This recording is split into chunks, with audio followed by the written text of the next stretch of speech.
ये है आप लोग 2-3 मिनट का क्लू है, नहीं मतलब समझने के लिए कि हम लोग इधर आए हैं। तो एक परिवार जो है कि इधर जंगल की ओर गया हुआ है, माँ बाप बच्चे कुछ लकड़ी को खोजने के लिए। तो उसी दरमियान एक बाघ का एक झुंड, उसमें छोटे बच्चे भी हैं, उन्होंने उन पर अटैक कर दिया है। अब आपके पास 5 मिनट का समय है उनको बचाना है। आपके पास बंदूक है, कुल्हाड़ी वगैरह भी है। अब आपको देखना है कि उसको आप लोग कैसे बचाएंगे 5 मिनट में, नहीं तो बाघ उनको अटैक करके ख़त्म कर देगा। इसमें हमें भी बचना है कि मरना है? मतलब कुछ नहीं, बस आपको बचाना, कैसे बचाना है, क्या करना है आपको 5 मिनट में। अगर आप मर जाते हो हाँ तो कोई दिक्कत नहीं ना। देखो जहाँ तक कॉन्स्टिट्यूशन का संदर्भ है, हाँ, बाघ जहाँ का कॉन्स्टिट्यूशन का संदर्भ है, हम बाघों से बचाने के लिए सिर्फ कहेंगे जय भीम। तो बाघ का जो छोटा बच्चा होता है उसको लेकर भाग जाते हैं ना, उसके पीछे पीछे आएगा। तो फिर बच्चे क्यों बताए? बच्चे भी है ना उसके साथ? दोनों तरफ बच्चे हैं, आप क्या करेंगे? तो बाघ का बच्चा लेकर भाग जाते हैं, उसको बचाने के लिए बाघ आएगा पीछे पीछे। हम मरना या बचना तो कोई ऐसी कंडीशन नहीं है ना। कंडीशन तो नहीं है, आपको बंदूक और वो नहीं दे रहे हैं। कौन मसाल जला के लोगों को मेरे हिसाब से सबसे पहले मसाल नहीं है, कुल्हाड़ है क्या? क्या है? तो बाघ कुल्हाड़ी को डरता है क्या? सबसे पहले बच्चों को बचाया जाए। इतना टाइम होगा 5 मिनट में? बच्चे बाघ कुल्हाड़ी से डरता है। सब सामुदायिकता से एक होके उसको जंगल की तरफ किया जा सकता है, मारा ना जाए। अच्छा ठीक है, इसका आप खत्म करें। अच्छा हम सब है क्या? हैं? अच्छा हम सब है बचाने में। हाँ, हम सब हैं। आप ही को बचाना, सब लोग को बचाना। देखिए इसके पीछे बस एक ही, मैं इसलिए ये पूछा कि क्योंकि हम जब पॉलिटिक्स का बात करें ना, पॉलिटिक्स कॉन्स्टिट्यूशन, तो पॉलिटिक्स क्या है? एक डिसीजन मेकिंग प्रोसेस है ना, निर्णय लेने का ये है। तो हमारा उनका जो है सो कॉल्ड मेन स्ट्रीम, या अगर आदिवासी समाज और हमारा समाज दोनों का निर्णय लेने का प्रक्रिया क्या है, ये है एक्चुअली पॉलिटिक्स, है ना। तो आदिवासी समाज का निर्णय लेने की प्रक्रिया क्या है? कलेक्टिव डिसीजन, कलेक्टिव कंसेंट, सर्वसम्मति, रेफरेंडम। सर्वसम्मति, रेफरेंडम नहीं है, प्लेबिसाइड। सर्वसम्मति। मतलब रेफरेंडम का क्या मतलब होता है? मैंने आपसे पूछा क्या करना चाहते कि ऐसे नहीं। कंसेंट का मतलब हम बैठ के, एक तो है कि हमने आपसे सबसे ले लिया और अंत में क्या कर दिया, हमने मिलाया किसमें मेजोरिटी आ रहा है। तो ये जो मेजोरिटी व्यू किसका है? जैसे देश का पॉलिटिक्स में क्या है, जिसको मिल गया मान लेते कि 32%, तो वो बोलता है कि मेजोरिटी है। 32% वोट मेजोरिटी कैसे होता है? बाकी केंद्र तो अभी की जो रिजेक्ट सरकार जो किया। है कि उसको कितना मिला? 32%। हाँ 50 से एबव होने से मेजोरिटी होगा। नहीं, तो ये मेजोरिटी ये व्यू है नहीं। आदिवासी में क्या होता है कि कॉन्सेंट, तो फिर उसमें कॉन्स्टिट्यूशन में आएंगे। लेकिन ये आपको सोचना है, जब हम चूँकि हर चीज़ में आदिवासी फिलोसफी देख रहे हैं, तो आदिवासी फिलोसफी इसमें क्या है कि हमारे लोग जो है कि अपना नेता कैसे चुनते हैं? कंसेंट में सब बैठ के भाई चर्चा करके उसके बाद इसको जो है कि नेता चुन लिए। वहाँ बैलेट, और इसमें क्योंकि बैलेट होने से क्या होता है, जहाँ भी बैलेट होगा वहाँ पे आपका चोरी, लुटेरा, बेईमानी, ये सब चीज़ें होगी, मैनिपुलेशन होगा। और जहाँ पे कंसेंट होगा वहाँ पे मैनिपुलेशन का कुछ कोई है ही नहीं ना, आप सामना सामने सब कुछ कर रहे हैं। तो आज देखिए जो सो कॉल मॉडर्न ये डेमोक्रेसी बोलते हैं, मॉडर्न डेमोक्रेसी में क्या हो रहा है? मॉडर्न डेमोक्रेसी ही करप्शन का जड़ है। जड़ कैसे है? क्योंकि अभी क्या देखिए, जैसे इधर माइनिंग इलाका में हम लोग हैं, आप सब लोग देखे कल भी कि यहाँ पे इलीगल माइनिंग हो रहा है। तो इलीगल माइनिंग हो रहा है कि कार्रवाई क्यों नहीं हो रहा है भाई? कार्रवाई इसीलिए नहीं हो रहा है कि जहाँ माइनिंग कर रहा है उसका लिंक नेता के साथ, यहाँ का पैसा जो है कि चुनाव में खर्च हो रहा है। तो कानून बनाने वाले, कानून को लागू करने वाले वही तो गलत काम कर रहे हैं, तो कार्रवाई कैसे करेंगे? तो ये दोनों के भी जब आप फर्क करेंगे तो आपको दिखाई देगा जिसको सो कॉल्ड मॉडर्न डेमोक्रेसी कह रहे हैं, क्या वो सही में डेमोक्रेसी है? क्या वहाँ पे एक एक आदमी का व्यू लिया जा रहा है?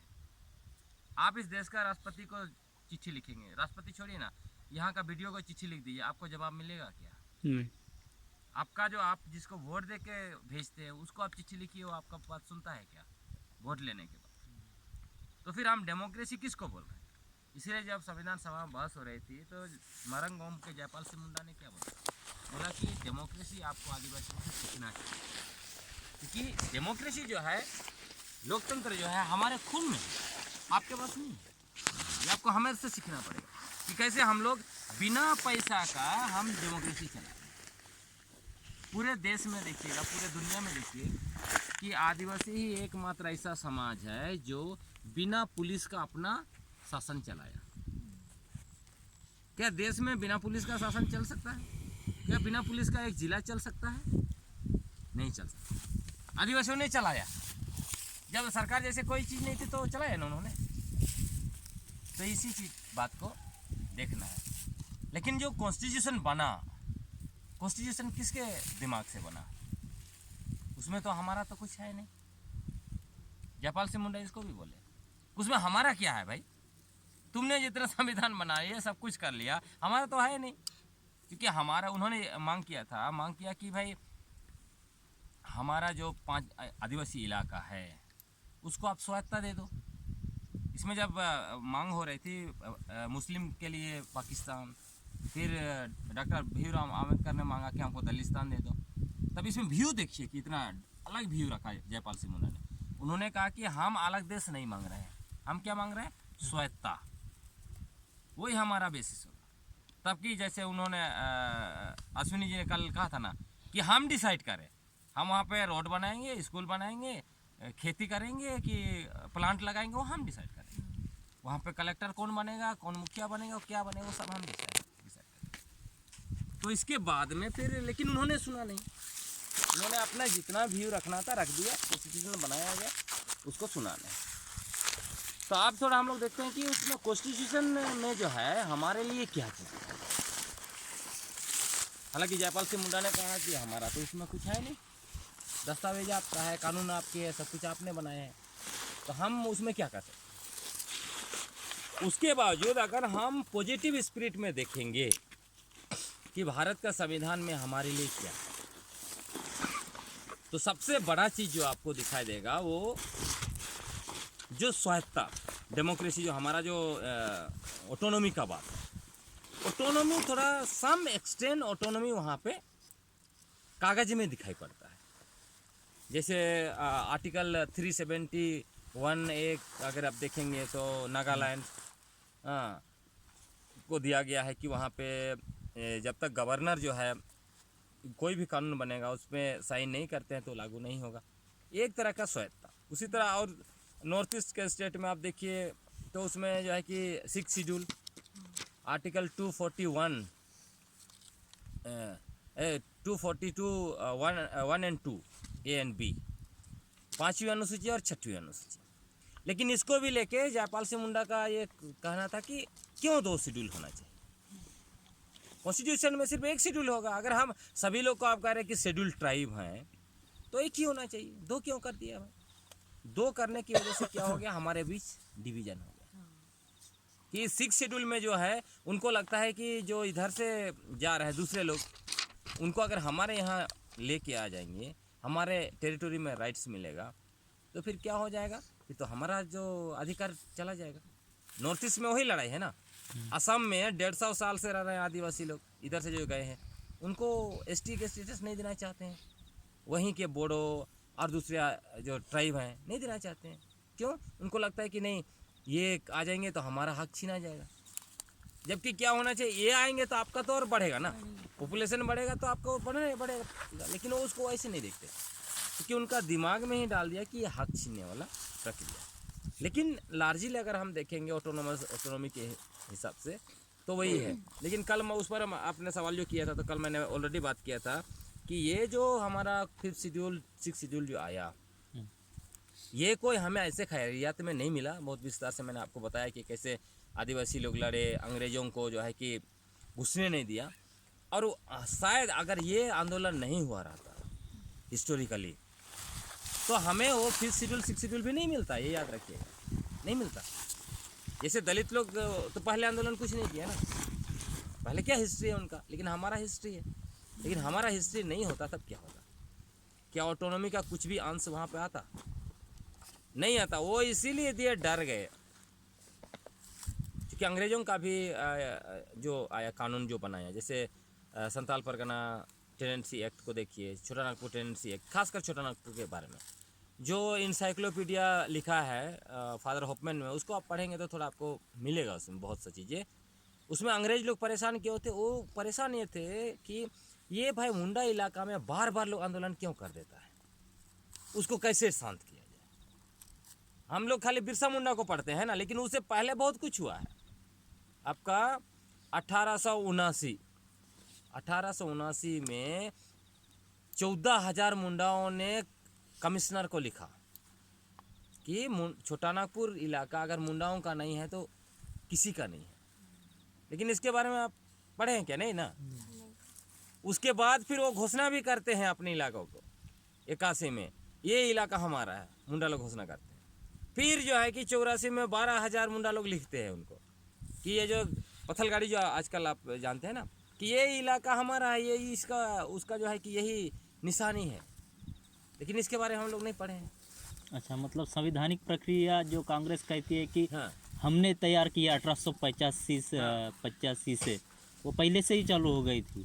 बिल्कुल। निवेदन देकर अपनी ये डिमांड सब रखना। चीजें जो आई हैं आदिवासियों के, इसीलिए कई लोग बात करते हैं, कहेंगे क्या 5वीं और 6वीं अनुसूची इसलिए आया क्योंकि ठक्कर बापा ने उसको लेके आया।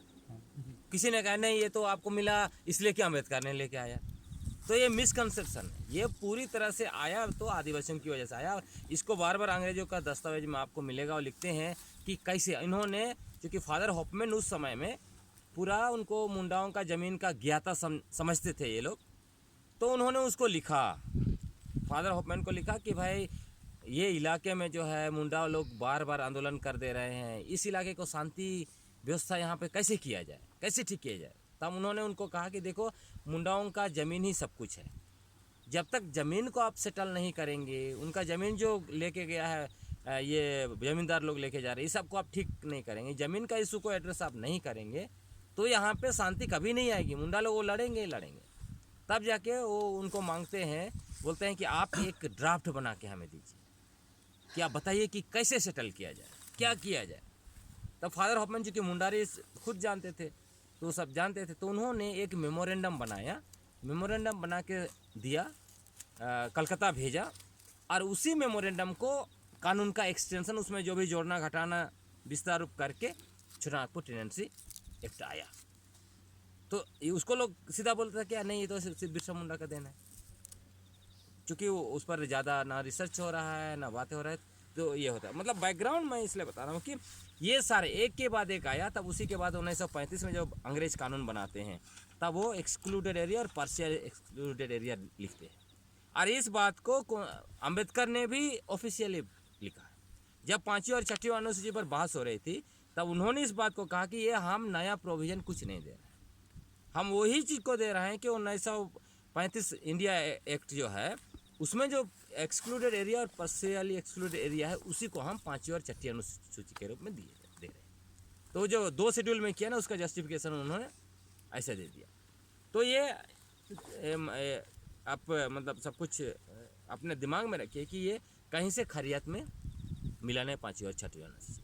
1935 में जो गवर्नमेंट ऑफ इंडिया एक्ट में ये उन्होंने मेंशन हाँ। किया। अब इसके बाद आगे आप बढ़ेंगे तो कौन कौन सा ऐसा सेक्शन है जिसमें जो है कि हमारे लिए रखा, किसने, मतलब किसके योगदान से आया, कौन सा?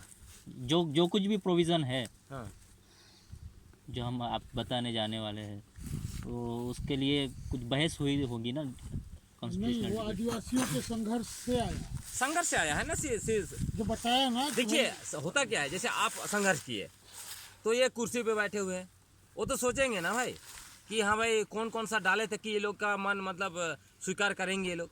इनको डर ये पैदा हो गया था अगर इनका कुछ चीज़ हम नहीं रखेंगे तो आदिवासी लोग जो है कि स्वीकार नहीं करेगा भारत को, हमारा जो आइडिया ऑफ स्टेट है वो क्या करेगा, नहीं ये तो हमारा इलाका है, हम क्यों तुमको स्वीकार करें। क्योंकि जब अंग्रेज चले गए तो कई इलाका में इन्होंने लिख के नहीं दिया कि किसके साथ अंग्रेज ने एग्रीमेंट किया, आदिवासियों के साथ किया। जैसे वो जो ऐसी भारत सरकार जो बोलते हैं ना आप, वो इसीलिए वो भी बोल रहे हैं, वो जो कह रहे हैं वो गलत नहीं कह रहे हैं। जैसे कोल्हान इलाका में इन्होंने इनके साथ एग्रीमेंट किया, क्योंकि पारंपरिक व्यवस्था को अंग्रेज लोग मानते थे, ये आंदोलन की वजह से स्वीकार किया। पहली बार हुआ आप जो, इसीलिए इसको देखना चाहिए। जैसे इन्होंने कल एक बहुत मार्केबल बात बताया है, क्या कहा था, ये जो हिंदू लोग जो आर्य लोग जो भी लोग हैं इतना साल से रह रहे हैं, मान लीजिए 3500 4000 जो भी साल आप बता लीजिए, वो बोलते हैं आप हिंदू हैं, लेकिन आपके लिए क्या किया उन्होंने। फिर उन्होंने कहा कि मिशनरी लोग इतना किया, जो भी कल्चर को भी बर्बाद किया, लेकिन आपके लिए भी किया भी। तो उसी टाइप का इसमें जब देखेंगे, जब कॉन्स्टिट्यूशन जो भी बनाया गया, अगर आदिवासी नहीं आंदोलन करता, कुछ नहीं करता, तो उसमें वो कुछ रखते नहीं। वो तो डर से रखा, एक ही डर था कि नहीं रखेंगे तो ये लोग कभी मानेंगे ही नहीं। कल पेशा कानून को लेकर भी मैंने इस बात का लोग को बताया था कि पेशा कानून भी क्यों दिया। जब हर एक चीज़, कोई भी चीज़ का कानून बनाते थे तो आदिवासियों को कंसिडर करने लगे, ये आंदोलनों को देखते हुए, लंबा आंदोलन को देखते हुए। पंचायत, तो वहाँ सीधा सवाल खड़ा हो गया कि ये जो आप पंचायत व्यवस्था ला रहे हैं 73rd अमेंडमेंट कॉन्स्टिट्यूशन का, ये सेम अगर व्यवस्था लाएंगे तो आदिवासी स्वीकार नहीं करेगा, क्योंकि उसके पास व्यवस्था है। तब भूरिया कमेटी बनती है, वो कमेटी को कहा जाता है कि नहीं भाई आप जो है कि खोजो, बताओ हमको कि क्या क्या होना चाहिए उसमें। तो हर एक टाइम में, तो उसी डर से जब संविधान बनने लगा तब इन लोगों ने उसके लिए कमेटी बनाई, लेकिन अल्टीमेटली वो सब चीज़ों को, कमेटियाँ किसको खोज रहे थे उन आंदोलनों में, उस समय में जो थोड़ा नामी लोग थे। जैसे अभी भी खोजते हैं ना भाई, देखता है कि कौन कौन नामी लोग हैं भाई आदिवासी में, तो बहुत सारे देखिएगा यहाँ फलाना आदमी को, जैसे खाका कमेटी कैसे बना दिया, क्यों बनाया, क्योंकि इतना सारा नक्सलवाद जो भी लेकिन रेसिस्टेंस तो है ना, विस्थापन को लेके है ना, तो उसी आदमी को पकड़ के हाँ भाई रिकमेंड करो, बताओ। खाका कमेटी को भी क्या किया, इम्प्लीमेंट किया नहीं किया, लेकिन वो दिखाना चाहते हैं कि नहीं हम आपका बात को सुनते हैं, इसीलिए हम जो है कि देखो हम भेज रहे हैं। उसी टाइप का जब संविधान बना तो संविधान में देखिए क्या क्या चीज़ें आई। एक तो जो आर्टिकल 13 है ना, अनुच्छेद 13 नीचे से जब हम जाएंगे तो अनुच्छेद 13 में क्या बोलता है, 13 का 3 उसमें रूढ़ी प्रथा को लाया, लेकिन उसमें ये बोल के नहीं लाया कि ये आदिवासियों की रूढ़ी प्रथा। उसमें यह बोला कि जो भी चीज़ें रूढ़ी प्रथा भी जो होंगी वो एक कानून ही होगा अगर रूढ़ी, लेकिन उसमें एक चीज़ बोला कि रूढ़ी प्रथा अगर ह्यूमन राइट्स का वायलेशन करता है तो फिर वो अपने आप वो जीरो हो जाएगा। क्योंकि उसमें क्या है ह्यूमन राइट्स, क्योंकि वो सिर्फ ह्यूमन के बारे में, मानव के बारे में सोचते हैं। कल ही बात हो रहा था, तो उनका उतना ही है कि उनको जहाँ भी लगेगा।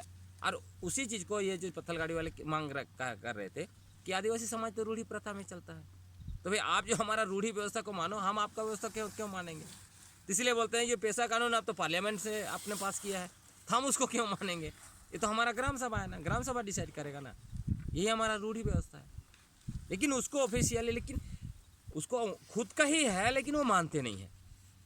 कल भी उस पर हम लोग बहुत बात कही थे कि सिलेक्टिव है, जहाँ जहाँ उनको लगता है कि ये आदिवासी का फेवर में, वहाँ पे उसको दूसरा कुछ चीज़ें करके निकल जाते हैं। जैसे एक कानून के संदर्भ में है, वो क्या बोलता है कानूनन कि स्पेशल कानून जो है वो जनरल कानून स्पेशल कानून को ओवरराइड नहीं करता है ना। स्पेशल कानून जो है जहाँ जहाँ होगा जनरल कानून ओवरराइड उसको नहीं करेगा। इसका क्या अर्थ है, इसका अर्थ है मान लीजिए यहाँ ज़मीन का कानून है ना, विशेष कानून झारखंड के संदर्भ में देखेंगे तो छोटा नागपुर काश्तकारी अधिनियम है, तो ये स्पेशल कानून है। तब जनरल कानून जो भारत का संसद पास करेगा जमीन के संदर्भ में, वो लागू नहीं होना चाहिए यहाँ पर। लेकिन अभी ये क्या बोलते हैं, ये बोलते हैं जैसे ही संसद में 2013 में या उससे पहले भी भूमि अधिग्रहण कानून था, तब क्या बोलते थे ये लोग, बोलते थे कि भूमि अधिग्रहण के लिए स्पेशल कानून भूमि अधिग्रहण कानून है, ये CNT एक्ट नहीं है। जस्टिफिकेशन देखिए, जबकि ये CNT एक्ट में भी भूमि अधिग्रहण का प्रावधान है। वो कहता है कि लेकिन क्या कहता है ये CNT का जो भूमि अधिग्रहण प्रोविजंस है वो कहता है कि आप जो है ज़मीन लेने से पहले पूरा सेटलमेंट कर लीजिए तब ज़मीन अधिग्रहण कीजिए। भूमि अधिग्रहण कानून क्या है कि आप नोटिफिकेशन दे दीजिए और ज़मीन ले लीजिए, बाद में सेटलमेंट होगा होते रहेगा। तो इसी के डर से उसको मतलब वो व्याख्या उस तरह से करते हैं। जस्ट एग्जाम्पल है। अब जो उस आगे आप जाएंगे कॉन्स्टिट्यूशनल प्रोविजन में आर्टिकल बाय आर्टिकल हम नीचे से जा रहे हैं ताकि आप समझ में आए। आगे आप जाएंगे तो फिर आर्टिकल 15, 16, 17, हाँ 19, आप ये 14, 15, 16, 17 यहाँ तक आप जाएंगे तो उसको इस संदर्भ में हम देख सकते हैं कि राइट टू इक्वालिटी। अगर हम आदिवासी फिलोसॉफी के रूप में देखेंगे तो भाई राइट टू इक्वालिटी तो हमारा ऑलरेडी वो तो इनबिल्ट है, हमें क्या राइट टू इक्वालिटी का जरूरत है। लेकिन राइट टू इक्वालिटी का उस समाज में चाहिए क्योंकि वो उसमें अनइक्वालिटी है, इनइक्वालिटी है, वहाँ तो हमें घुसने नहीं दे रहा है। तो इसीलिए उसमें राइट टू इक्वालिटी और उसी के तहत आप देखिएगा आर्टिकल 15 सब क्लॉज 3 और आर्टिकल 16 सब क्लॉज 3 ये दोनों हमारे लिए इम्पोर्टेंट है। जो आरक्षण का बात ये दोनों क्या बोलते हैं आर्टिकल 15 अनुच्छेद 15(3) वो कहता है कि किसी के साथ किसी भी तरह का भेदभाव नहीं होना चाहिए, जाति के नाम पर, धर्म के नाम पर, लिंग के नाम पर, क्षेत्र के नाम पर, किसी भी तरह से नहीं होना चाहिए। अनुच्छेद 16(3) क्या बोलता है? वो बोलता है सभी लोगों को समान अवसर दिया जाना है। कहाँ? नौकरी में आपको जो है कि एडमिशन में समान अवसर मिलना है। कोई आपको आप एडमिशन के लिए गए तो आपको नहीं कह सकता कि आप आदिवासी हैं आपको एडमिशन नहीं मिलेगा। आपको नौकरी के लिए गए तो नहीं कह सकता कि आप आदिवासी हैं नहीं मिलेगा। लेकिन इनको पता था कि ये दलित आदिवासियों को कहीं भी ये लोग एडमिशन लेंगे नहीं, क्योंकि वो एडमिशन लेने वाले कौन है? दूसरे लोग हैं। बड़े बड़े पदों पर एग्ज़ाम में आपको पास करने वाले कौन है? वही दूसरे लोग हैं। तब इसीलिए इसी 15 और 16 का एक्सटेंशन जो है आपको आर्टिकल अनुच्छेद 330 से 335 तक उसमें क्या दिया? नौकरी में आरक्षण, विधानसभा में आरक्षण और लोकसभा में आरक्षण। क्यों? क्योंकि ये स्टेटस और अपॉर्चुनिटी आर्टिकल 16 सब क्लॉज 3 जो बात करता है स्टेटस और अपॉर्चुनिटी। स्टेटस और अपॉर्चुनिटी बोलते हैं तो इसका क्या मतलब है? अपॉर्चुनिटी मतलब अवसर, आपके लिए अवसर क्रिएट। मान लेते कि IPS की नौकरी के लिए है, IAS का नौकरी के लिए, तो आपके लिए पॉपुलेशन के आधार पर उतना सीट आपके लिए रखा जाएगा, अवसर दिया जाएगा। स्कूल कॉलेज में एडमिशन के लिए आपको अवसर दिया जाएगा। अब स्टेटस का बात करते हैं तो उसका क्या मतलब है? स्टेटस का मतलब बड़े पद जैसे मुख्यमंत्री का या जो है कि कलेक्टर का, ये जो भी स्टेटस मतलब स्थान, उस स्थान में बैठना। और स्टेटस का ये भी अर्थ है कि खासकर दलितों के संदर्भ में था, लेकिन कई जगह आदिवासियों के साथ भी दूसरे राज्यों में, उड़ीसा वगैरह में इस तरह से ट्रीटमेंट होता है कि मान लीजिए ब्राह्मण है, कुर्सी पर बैठा है या खटिया पर, तो दलित उसमें बैठ नहीं सकता। बैठ सकता है क्या? नहीं बैठ सकता है, वो नीचे बैठेगा। कई जगह पर आदिवासियों के साथ भी इन्होंने जानबूझ के वैसे किया है, तो लोग बैठेंगे दूर। तो इसी को बोला कि आप ऐसा नहीं कर सकते, आपको सेम स्टेटस, वो वहाँ बैठा है उसको भी। आप ये नहीं कह सकते हैं कि मुखिया जो है कि सिर्फ जो है कि यहाँ का ब्राह्मण बनेगा, नहीं हो सकता है।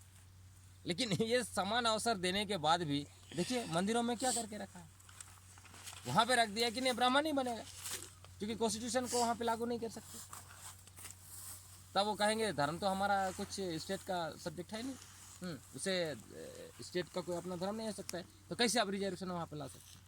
ये क्वेश्चन आ जाएगा। उसी तरह कंपनियों में क्वेश्चन आ रहा है, ये तो हमारा प्राइवेट है, ये तो आरक्षण वगैरह जो है इक्वल स्टेटस और अपॉर्चुनिटी का बात है, ये तो सिर्फ जो है कि पब्लिक इंस्टीट्यूशन में होंगे ना, पब्लिक मतलब सरकार जो चलाता है उसमें होंगे। ये सब बोल के वो बच जाते हैं। तो ये दोनों मतलब आर्टिकल 15(3) 16(3) इसको याद रखना चाहिए। और फिर 17 जो है विशेष रूप से छुआछूत। हालांकि छुआछूत को आदिवासियों के परव्यू से नहीं रखा गया, कॉन्स्टिट्यूशन में रखा गया, वो दलित केंद्र में था, फिर भी बहुत जगह पे आप देखिएगा ये छुआछूत। आदिवासी समाज में छुआछूत आ गया है ना, हाँ। ये कहाँ से हम लोगों ने कॉपी कर लिया, कॉपी कर लिया। बहुत जगह पर आप देखिएगा आपस में कई जगह ऐसे भी दिखता है कि एक समाज दूसरा का नहीं खा सकेगा, एक समाज दूसरे के साथ ये नहीं कर सकता है, वो सब चीज़ें मतलब छुआछूत के भावना से जहाँ जहाँ हिंदू डोमिनेशन है, जैसे उनका इलाका जो जहाँ से हम लोग दिल से बात कर रहे हैं, वो सब इलाका में ये सब आपको बहुत दिखा देगा। हमारे इलाके में नहीं दिखता है ये सब चीज़ें, लेकिन उसको कॉन्स्टिट्यूशन ने अबोलिश कर दिया है। अब बताइए आपका दलित क्वेश्चन, क्योंकि लोग हमेशा बोलते हैं ना अम्बेडकर भगवान हो गए, उनको आप भी मानिए। कॉन्स्टिट्यूशन ने छुआछूत को तो ख़त्म कर दिया 26 जनवरी 1950 में ही, लेकिन आज तक छुआछूत ख़त्म क्यों नहीं हुआ भाई? आज भी दलित जो है कि सबसे ज़्यादा छुआछूत के शिकार है, आज भी मंदिर में प्रवेश उनको नहीं है। तो इसको उस टाइप से भी लेके जाना चाहिए। अब आगे देखेंगे तो बाकी सब चीज़ें तो बराबर ही है हमारा, मतलब आर्टिकल 19 का बात कर लीजिए, हाँ, लेकिन आर्टिकल 19 में एक प्रोविज़न हमारे लिए अच्छा है कि आर्टिकल 19 को समझना चाहिए कि हमेशा उसका रेफरेंस देते हैं, जनरल डिस्कशन होता है। जैसे आप कहेंगे ये 5वीं अनुसूची इलाका है, यहाँ सिर्फ हम आदिवासी लोग रहेंगे, दूसरे लोग को नहीं रहना है, तब वो लोग क्या कहते हैं? वो कहते हैं कि नहीं, भारत का संविधान का अनुच्छेद 19 बोलता है, 19 का 1 वो कहता है कि भारत का कोई भी व्यक्ति कोई भी इलाका में जा सकता है, कहीं भी नौकरी कर सकता है, कहीं भी रह बस सकता है। अब कैसे मना कर सकते हैं? यही कहता है ना। पत्थलगाड़ी आंदोलन को भी कहा कि इसी की वजह से वो कहा कि नहीं, ये तो आप मना नहीं कर सकते किसी को, ये तो असंवैधानिक बात है। लेकिन यही संविधान का अनुच्छेद 19 का सब क्लाउज 5 और 6, 6 और 5 और 6, 5 और 6 के बारे में बातें नहीं होती हैं। अब 5 और 6 क्या बोलता है? 5 और 6 बोलता है कि वो दोनों के, सिर्फ आदिवासी नहीं बोलता, वो बोलता है general population and scheduled tribe, ऐसे बोलता है। वो कहता है कि यदि जनरल पॉपुलेशन या शेड्यूल ट्राइब पर उसके अस्तित्व पर किसी तरह का खतरा पैदा हो रहा है, तब स्टेट क्या करेगा? रीजनेबल रिस्ट्रिक्शन इम्पोज कर सकता है।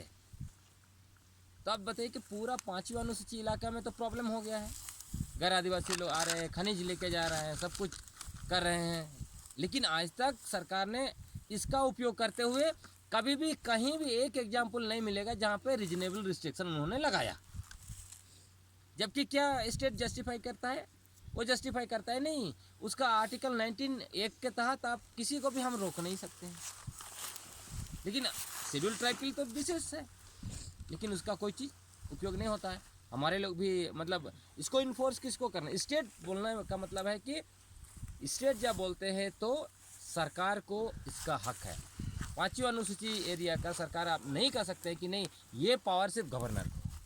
जब स्टेट बोलते हैं तो जुडिशियरी भी आ गया, एग्जीक्यूटिव आ गया, आपका लेजिस्लेटिव आ गया। मतलब इसका अर्थ यह है कि लेजिस्लेटिव असेंबली, विधानसभाएं कानून बना सकते हैं कि 5वीं अनुसूची क्षेत्र झारखंड का, उड़ीसा का, छत्तीसगढ़ का, राजस्थान का या कोई भी स्टेट जो 5वीं अनुसूची क्षेत्र में आता है या उससे बाहर भी है लेकिन आदिवासी लोग रह रहे हैं, तो वो कह सकते हैं कि चूँकि ये रह रहे हैं, इनका ज़मीन छीना जा रहा है, इनका खनिज छीना जा रहा है, ये इनका पॉपुलेशन कम हो गया, नॉन आदिवासी पॉपुलेशन इन्फ्लक्स हो रहा है इस एरिया में, मतलब आ रहा है, तो इसको रोकना ज़रूरी है।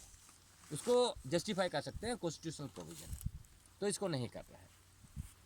तो ये एक हमारे लिए अच्छा मतलब प्रोविजंस है। उसके अलावा आर्टिकल 25 और 26 इसको इसलिए हम कह रहे हैं कि आदिवासी को स्पेशल रूप से समझना चाहिए। ये दोनों आर्टिकल ऐसे आप देखेंगे तो जनरल आर्टिकल है। क्या बोलते हैं ये दोनों को? मतलब right to freedom of religion, कोई भी व्यक्ति कोई भी धर्म को स्वीकार कर सकता है, उसका प्रचार प्रसार कर सकता है, ये उसका प्रोविजन है। अब इस प्रोविज़न में हमारे लिए क्यों विशेष है? विशेष इसलिए है, नियमगिरी के बारे में आपने सुना है ना। नियमगिरी का केस जब सुप्रीम कोर्ट गया, तब नियमगिरी के आदिवासी क्या बोल रहे थे? उनका आर्गुमेंट क्या था? उनका आर्गुमेंट था कि नियमगिरी पहाड़ में हमारा नियम राजा रहता है, हम उसको पूजते हैं, इसलिए इस पहाड़ को नहीं देंगे।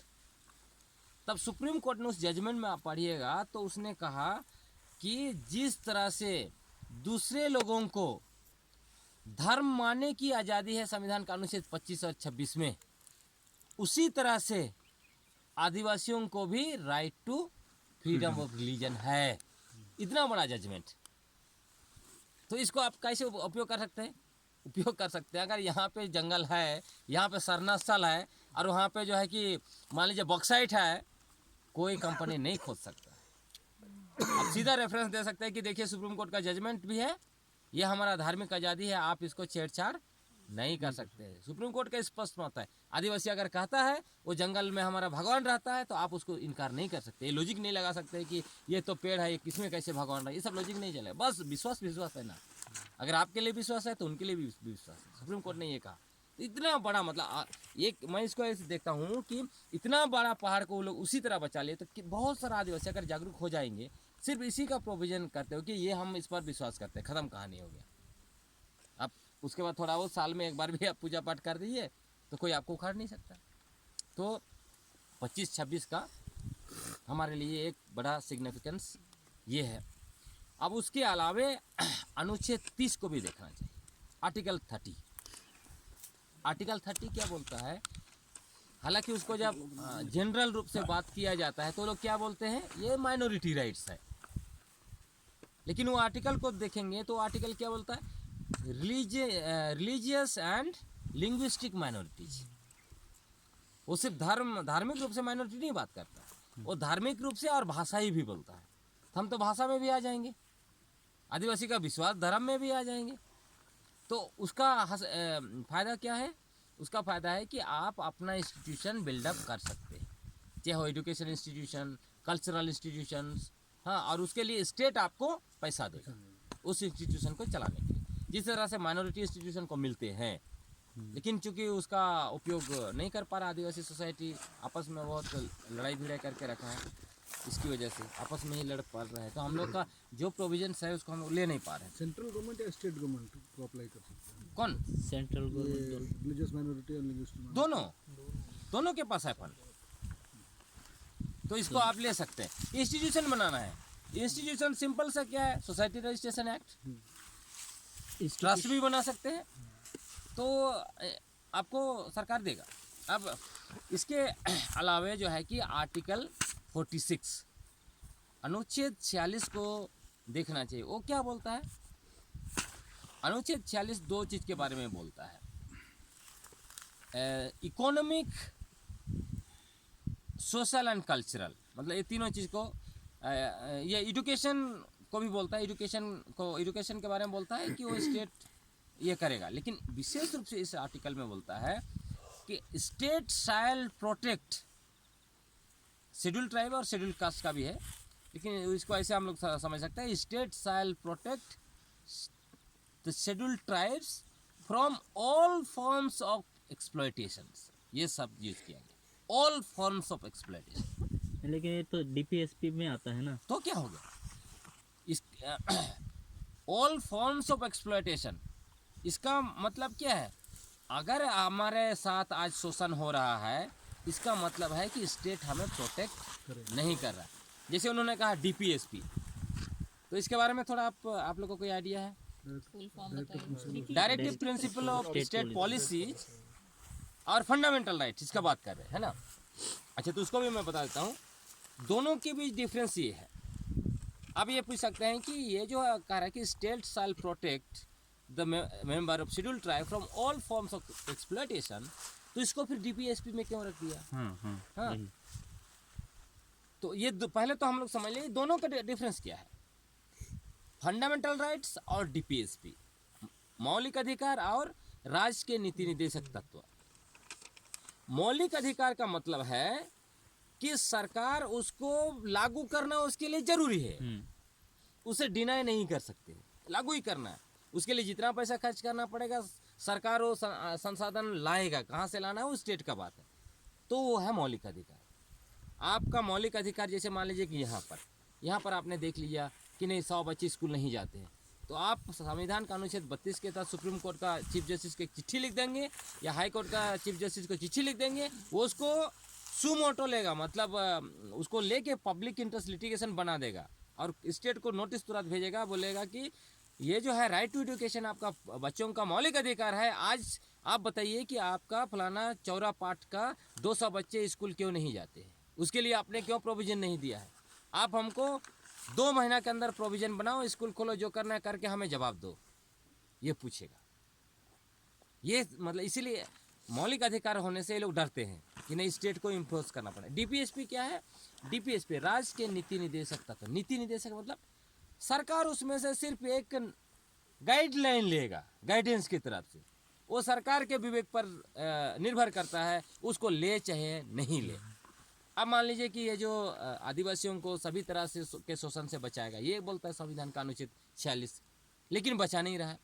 अब इसको आप सुप्रीम कोर्ट जाएंगे या हाई कोर्ट जाएंगे, बोलेंगे कि इतना शोषण स्टेट ही कर रही है, यहाँ तो संविधान का बोलता है कि सुरक्षा करेगी, तो सुप्रीम कोर्ट बोलेगा कि ये डीपीएसपी में है, सरकार उसका गाइडलाइन ले सकती है और सरकार बोल देगा कि देखिए हमने उससे इस गाइडलाइन लेके उसी के आधार पर हमने SC/ST प्रोटेक्शन एक्ट बनाया, एट्रोसिटी से बचाने के लिए हमने ये दिया वो दिया, ख़त्म हो गया कहानी। तो ये मौलिक अधिकार, लेकिन सरकार को ये भी कह के नहीं बच सकते हैं। ये बचते किस लिए हैं? क्योंकि ये इसको लेकर हमारा नेता लोग आवाज़ नहीं उठाता है। आज तक का कोई संविधान मतलब ये असेंबली में या लोकसभा में आपने देखा बहस जो किसी नेता ने पूछा कि ये बोलता है कि सरकार या स्टेट आदिवासियों को सभी तरह का शोषण से बचाएगा, तो क्यों शोषण हो रहा है? कोई बहस नहीं होती है, क्योंकि हमारे लोग कितना समझते हैं उस पर निर्भर करेगा। FR में डालने की भी बहस नहीं होती। हाँ, लेकिन इसको सरकार जब भी चाहे तो मौलिक अधिकार में डाल सकते हैं। अब मौलिक अधिकार में क्यों नहीं डाला? इसीलिए मैं कभी कभी कहता हूँ कि जब लोग ये बात करते हैं कि हमारा संविधान जो बनाए वो बहुत बड़े बड़े विद्वान थे, तो इस विद्वतों को जो आप क्वेश्चन करेंगे, लिंक करेंगे तो समझ में आता है। कैसे समझ में आता है? जैसे संविधान का अनुच्छेद 21 क्या बोलता है? Right to life. हर व्यक्ति को जीवन जीने का अधिकार है, और जीवन जीने के लिए क्या चाहिए? संसाधन चाहिए, या तो जमीन चाहिए या नौकरी चाहिए, रिसोर्सेस तो चाहिए ना। लेकिन आप देखिए right to resources fundamental rights नहीं है, या फिर नौकरी मतलब रोजगार पाने का अधिकार मौलिक अधिकार नहीं है। तो आप बताइए कि आदमी जिएगा कैसे? वो DPSP में आता है। उसी को कह रहे हैं, दोनों का लिंक करना चाहिए था। आर्टिकल 39 क्या बोलता है? सभी को बराबर संसाधन मिलेगा।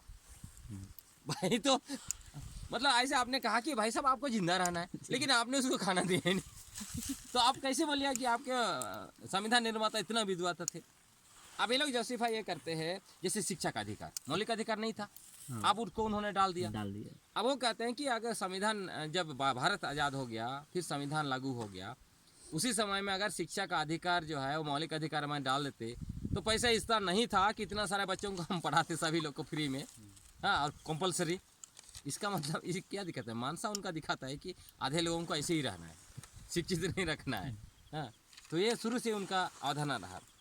अब इसके आगे और कौन कौन सा आर्टिकल हमारे लिए काम का है, उसको आर्टिकल 46 मैंने आपको बता ही दिया। फिर आर्टिकल 295, हाँ, 295 उसमें क्या है? ये जो TSP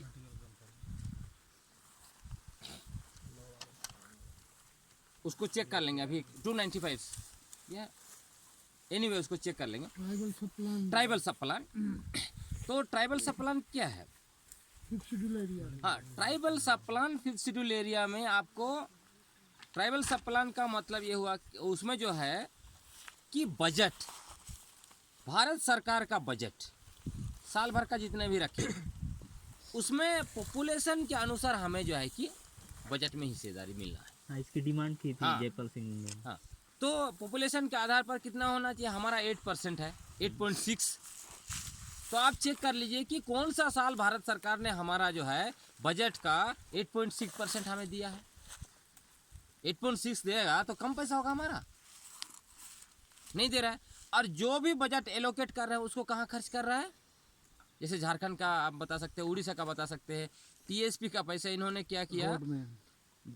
यहाँ पे जो है कि जेल बनाया झारखंड में, और जेल बनाने के बाद ओपन जेल टीएसपी के पैसा से खर्च किया, और इधर जंगल से आदिवासी को नक्सली बोल के पकड़ के लेके उसी जेल में रख रहा है। और गृह विभाग का मैंने चेक किया तो पता चला कि टीएसपी का पैसा से वो लोग जो है कि बंदूक खरीद रहे हैं एंटी नक्सल ऑपरेशन के लिए। मतलब हमारा ही पैसा को खर्च करके हम बंदूक खरीद के गोली खरीद के हमें ही गोली मार रहा है। अभी रिसेंट क्या हुआ कि आरएसएस का कोई एक महोत्सव जो लोग स्टेट वाइज घूम घूम के मनाते हैं, वो उन लोगों ने टीएसपी के पैसे से अभी खर्च करके और RSS उड़ीसा में उन्होंने क्या किया, बड़ा सा हाईवे में पुल बना दिया टीएसपी के पैसा से, फ्लाईओवर बनाया। झारखंड में ये खेलगांव ने उधर एक स्टेडियम बना, सुदेश महतो उसने बनाया, और टीएसपी का पैसा से। इधर सुन रहे खेलगांव का भी आता है, कुछ पैसा टीएसपी का है। वो लोग बोलते हैं क्यों खर्च किया, तो ये बोलते हैं अरे इसमें आदिवासी बच्चा भी तो इसमें खेलेगा। भाई वो जनरल जो आप बनाएंगे उसमें खर्च नहीं करना है, टीएसपी का पैसा कहाँ खर्च करना है। 1975 में, हाँ 75 में गाइडलाइन सरकार ने दिया, उसके बाद फिर 2005 में दिया। लेकिन उस गाइडलाइन में प्लानिंग कमीशन ने क्या कहा, प्लानिंग कमीशन का गाइडलाइन है, उसने कहा कि ये पैसा कहाँ खर्च होना है। उन्होंने कहा कि वो उन गाँवों में खर्च करना है जहाँ का पॉपुलेशन 50% से ज़्यादा होगा, उसी गांव में खर्च करना है।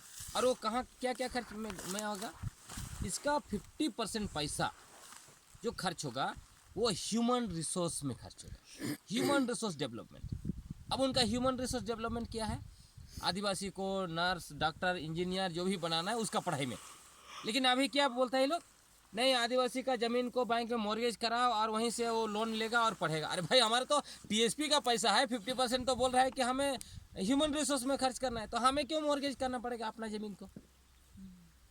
लिंक देखिए। लेकिन यहाँ भी हमारे टीएससी के जो मेंबर हैं, एक बार टीवी चैनल में हम लोग साथ में, तो वो कह रहे हैं कि नहीं बहुत अच्छा किया झारखंड सरकार ने कि आदिवासी लोग अपना ज़मीन को बंधक रखेंगे बैंक में। तो मैंने उनको कहा ये तो टीएसपी का पैसा खर्च करो ना, उनको बंधक रखने की जरूरत ही नहीं पड़ेगा। लेकिन उसका पैसा आप जेल बना रहे हैं, उसका पैसा हाईवे बना रहे हैं, हवाई अड्डा बना रहे हैं। टीएससी का मेंबर ऐसा बोल रहा है। हाँ वो भी लाइव टेलीविजन चैनल में, दोनों हैं। कौन था महानुभाव? आप जान लीजिए कौन है, एक ही व्यक्ति तो है। अब इसमें जो है, अब बाकी पैसा 50% ह्यूमन रिसोर्स डेवलपमेंट, बाकी पैसा क्या करना है, बाकी जो पैसा बचेगा उसको जो है कि बूढ़ा बूढ़ी लोग को पेंशन देना है, वहाँ पे जो रोड बनाना है आदिवासी इलाके में जो 50% से ज़्यादा पॉपुलेशन है, वहाँ पे स्कूल का है बनाना है, वहाँ पे बिजली लगाना है, वहाँ पे पानी का व्यवस्था करना है, ये सारा पैसा टीएसपी से जाना है। लेकिन हम अब देखिए जंगल जमीन नदी पानी खनिज सब खा रहा है, पैसा भी खा रहा है हमारा। और देखिए टीएसपी का अब तक पिछले मतलब 75 से मान लीजिए तो 50 साल हो गया, लगभग होने जा रहा है।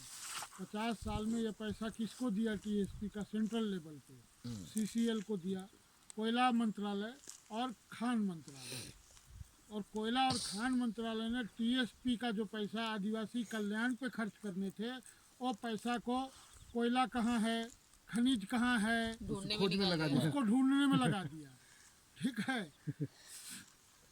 तो ये जो है ना कि जो पैसा आदिवासी को बचाने के लिए है, वो पैसा आदिवासी को मारने में लगा रहे हैं। अब थोड़ा सा टीएसपी का बहुत सारा पैसा नॉर्थ ईस्ट का स्टेट में खर्च किया, जो उनको खर्च नहीं करना है, समझ गए। नॉर्थ ईस्ट में खर्च किया वो पैसा, नॉर्थ ईस्ट के लिए कैसे वो डाटा है, वो देख लो आप। नॉर्थ ईस्ट के लिए अलग प्रोविजन है, दोनों उनका तो बजट- सीधा डिस्ट्रिक्ट काउंसिल में। दोनों बजट में प्रोविजन है, शेड्यूल के स्टेट लिए। And centre. शेड्यूल हाँ, के लिए दोनों। नहीं है। स्टेट एंड सेंटर, वो तो सेंटर का जो फंड है ना, उसमें स्पेशल आपको उतना 8% मिलना है, फिर स्टेट में आपका पॉपुलेशन के अनुसार स्टेट का मिलना है। और टीएसपी का भी जो पैसा आया है 100% पैसा कभी नहीं एलोकेट किया, कभी नहीं। और अगर 30% पैसा भी एलोकेट किया तो वो खर्च नहीं किया। हाँ, एक तो उसका जो है कि डाइवर्ट किया, हाँ। और दूसरा पैसा जो वापस भी कर दिया। तो वापस ऐसा। नहीं करना है उसको। और जो खर्च किया उसमें भी जो है कि खा गया, भ्रष्टाचार उसमें आपको अलग मुद्दा है। तो आप देखिए कि कितना ही लोग लूट रहे हैं हमारा चीज़, क्योंकि हमारा जो लोग जो है वो कंसर्न ही नहीं है।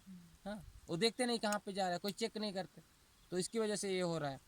अब इसमें थोड़ा सा हम लोग बात करते हैं जो 5th शेड्यूल है, क्योंकि कॉन्स्टिट्यूशनल प्रोविजन है, उसके अंदर में जो है कि क्या प्रोविजंस है।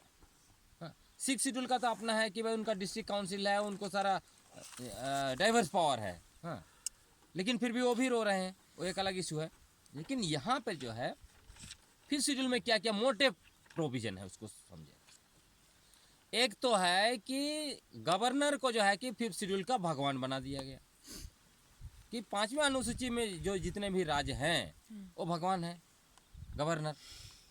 अब भगवान क्यों बोल रहे हैं, वो इसलिए बोल रहे हैं कि उसका जो है कि पैरा 5 बहुत स्पष्ट है कि जो 5वीं अनुसूची क्षेत्र में कोई भी कानून संसद या विधानसभा से पारित होगा, उस कानून को गवर्नर चाहे तो एमेंड कर सकता है, उसको ख़त्म कर सकता है, बस एक नोटिफिकेशन। अभी इसको समझने के लिए ऐसे सोचिए कि एक जब कानून बनता है, मान लेते संसद में कानून कैसे बनता है, मान लेते शिक्षा को लेकर कानून बनाना है, कैसे बनता है, या मान लीजिए कोई पूंजीपतियों के लिए एसीजेड कानून बना दिया, कैसे बनता है। एसीजेड मतलब कि ये आपका ये मंत्रालय से संबंधित है, ये स्पेशल इकोनॉमिक्स। हाँ मतलब खनन नहीं, खनन नहीं, ये क्या बोलते हैं इसको, वाणिज्य मंत्रालय। तो वाणिज्य मंत्रालय का जो भी है वो अपना प्रूफ बना देते हैं कि ये हमें प्रोविज़न चाहिए, बना के जो है कि कानून मंत्रालय को दे दिया, वो अपना कानून में फ्रेम डाल रहे हैं। और पहला क्या होता है, कानून बनता है तो जिसको बिल हम लोग बोलते हैं ना, बिल कहाँ कहाँ घूमता है उसको भी सोचिए। वो कैबिनेट में जाएगा, कैबिनेट ने उसको पास कर दिया, तब उस विभाग का मंत्री जो है कि लोकसभा में रखता है, लोकसभा में बहस होगा, फिर हो सकता है विपक्ष मांग करे कि नहीं भाई उसको संसदीय टीम कमेटी में भेजो, तो वहाँ पे भेजेगा। जहाँ पे जब वो बिल संसदीय कमेटी में गया तो आप भी वो कमेटी में जा सकते हैं, अपने बात रख सकते हैं कि नहीं उस बिल में ये संशोधन करो, वो अपॉर्चुनिटी रहता है, ना सिर्फ सांसद, आम आदमी भी कर सकता है। फिर वो उन्होंने वापस दिया, तब उसको जाके लोकसभा में पारित हो जाएगा, फिर राज्यसभा में जाएगा। अब राज्यसभा में भी वही, अगर सभी एमपी तैयार नहीं हुए तो फिर संसदीय कमेटी में जाएगा, फिर वापस आएगा, तब पारित होगा, राष्ट्रपति साइन करेगा, कानून हो गया, उसके बाद एक्ट हो जाता है, बिल से एक्ट, साइन किया तब एक्ट होगा। अब बताइए इतना प्रक्रिया से जाने के बाद ये गवर्नर खाली एक नोटिस निकाल देगा कि नहीं ये 5वीं अनुसूची में ये कानून ये इस रीजन से नहीं लागू होगा, बताइए। तो ये एमपी लोग बुड़बक मतलब इतना बड़ा ताकत दिया हुआ है 5वीं अनुसूची का, भगवान नहीं बोलेंगे तो क्या बोलेंगे उसको। एसीजेड कानून बना, सीधे लिख देंगे कि नहीं एसीजेड कानून 5वीं अनुसूची में लागू नहीं होगा, खत्म है, कोई उसको कोर्ट में भी चुनौती नहीं दे सकता है। इतना बड़ा ताकत दिया है गवर्नर को। लेकिन तब है कि गवर्नर कौन बनता है, वो तो सरकार का एजेंट बनता है, तो पूंजीपतियों का एजेंट है, वो आपके लिए क्यों काम करेगा। अब इनका और क्या क्या काम है, एक तो वो कानून को खारिज कर देंगे, संशोधन कर देंगे। दूसरा जो है जमीन, गैर कानूनी जमीन लूट, लैंड एलिनेशन। अगर आदिवासियों का गैर आदिवासी लोग बेईमानी करके जैसे भी करके ज़मीन ले रहे हैं, उसको रोकने का काम जो है कि गवर्नर का है। उसी में कहता है कि ये तो बाहर के लोग ले जा रहे हैं, लेकिन अंदर में भी अगर एक आदिवासी ही दूसरा का ले रहा है और वो आदिवासी जो है कि भूमिहीन हो रहा है, तो उसको भी रोकने का काम गवर्नर का ही है। ये दो चीज़ दिया है लैंड एलिनेशन को लेकर। इसके अलावा अगर 5वीं अनुसूची इलाके के राज्य जो भी है उसमें 5वीं अनुसूची झारखंड का जैसे पूरा तो नहीं है, 13 डिस्ट्रिक्ट है और 2 आंसता है, तो ये 13 जिला में अगर यहाँ पे व्यापारी लोग, साहूकार लोग किसी को दे रहे हैं, मान लीजिए 15 सूद पर पैसा देते थे 15%, 20%, जैसे संताल परगना में, संताल परगना का बड़ी मतलब मैंने देखा एक चांद से दूसरा चांद। वो लोग क्या करते थे, क्या करेंगे, जैसे अनाज तो घटता है हमारे कुछ लोगों के बीच, कौन सा समय में, सितंबर में, सितंबर अक्टूबर में, तो उस समय में साहूकार से ले लेते, 1 बोरा ले लिया, तो 1 बोरा के बदले आपको दिसंबर में 12 बोरा देना है। तो गुलाम नहीं बनेगा तो क्या बनेगा। जैसे ही अनाज चढ़ाया खेत में, वो बैलगाड़ी लेके पहुंच जाएगा वहाँ, अब उसको घर भी लेने नहीं देगा, वहीं पे बोरा भर के वो लेके जाएगा, तो आपका खाने के लिए तो नहीं बचा। तब क्या करेंगे, अगले फिर उनके साहूकार के यहाँ से लेंगे।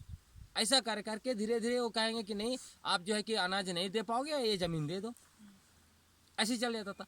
इसको रोकने का काम गवर्नमेंट का। उसी तरह का है कि ये जो मद्यपान बोलते हैं, उसको भी प्रोविज़न दिया है कि 5वीं अनुसूची इलाके में मद्यपान का मसला है, तो उसको भी रोकने का एक काम गवर्नर का।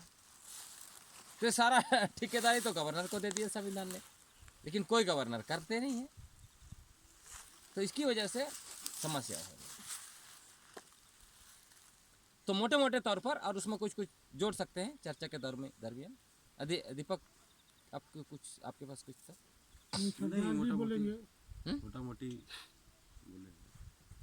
सरदार जी बताइए, ये तो चले कॉन्स्टिट्यूशनल पार्ट हो गया, पॉलिटिक्स और आदिवासी।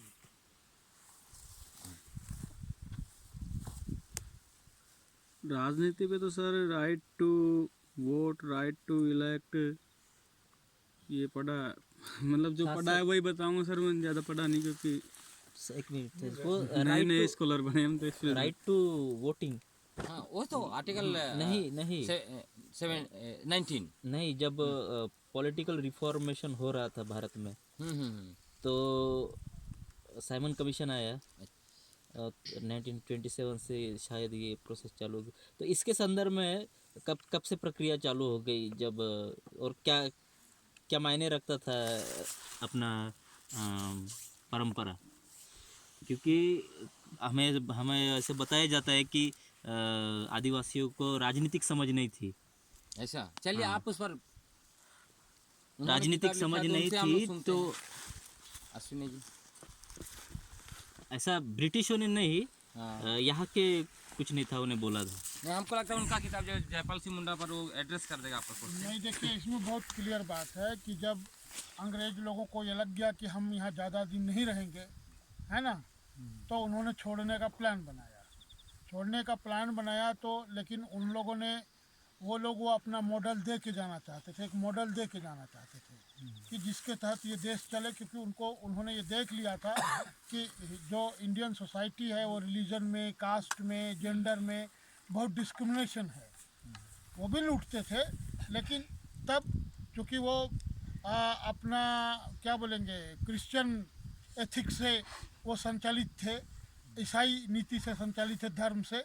तो ईसाई धर्म और नीति थोड़ा सा लिबरल थी हिंदुओं से, तो इस कारण से उनके एक्ट में थोड़ा सा क्या बोलेंगे लिबरलिज्म था उनके धर्म में।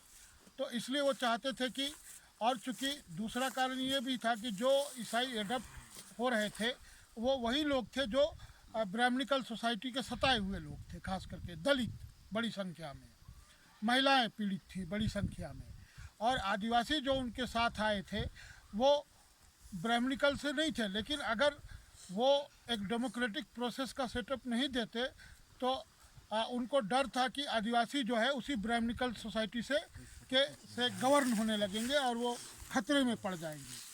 तो इसलिए उन्होंने 1920 के बाद से ये कवायद शुरू की कि इनको डेमोक्रेसी सिखाया जाए, जो भी डेमोक्रेसी है, जो थोड़ा लिबरल था। तो इसके लिए उन्होंने पहला साइमन कमीशन भेजा। साइमन कमीशन आया था देश के विभिन्न वर्गों और समूहों से बातचीत के लिए, है ना, कि आप क्या सोचते हो, कैसा राज बनना चाहिए, कैसा प्रशासन होना चाहिए, किसको प्रतिनिधित्व मिलना चाहिए, कितना प्रतिनिधित्व मिलना चाहिए। इसको कांग्रेस ने खारिज किया, क्योंकि कांग्रेस में अपर कास्ट लैंड लॉर्ड लोगों का, राजाओं का, जमींदारों का बोलबाला था। उन्होंने साइमन कमीशन का बायकॉट किया। लेकिन देश के, क्योंकि उनको डर था कि इस तरीके से जो लोग शासन प्रशासन से बाहर हैं उन लोगों को जगह मिलेगा और उनका अधिकार छिनाएगा, तो उन्होंने इसलिए गांधी के नेतृत्व में कांग्रेस ने साइमन कमीशन का बायकॉट किया। लेकिन भारत के दलितों ने, आदिवासियों ने, पिछड़ों ने, महिलाओं ने इसका स्वागत किया, क्योंकि वो उनको सुनना चाह रहे थे। तो इसलिए हर स्टेट में रीजन वाइज उन लोगों ने साइमन कमीशन के लिए कहा कि आप लोग अपना मेमोरेंडम तैयार कीजिए, डेलीगेशन तैयार कीजिए, और साइमन कमीशन जो आएगा उसके साथ हम लोग उनके साथ आपका बातचीत होगा। तो देश के तमाम दलित, पिछड़े, आदिवासी समूहों ने उनको दिया। भारत में और कहीं से कोई आदिवासी समूह का हमको जानकारी नहीं है साइमन कमीशन का टाइम का, लेकिन झारखंड से आदिवासियों ने छोटा नागपुर उन्नति समाज, यानी छोटा नागपुर इम्प्रूवमेंट ट्रस्ट के बैनर तले एक मेमोरेंडम तैयार किया जिसमें सारे आदिवासी समूह शामिल थे।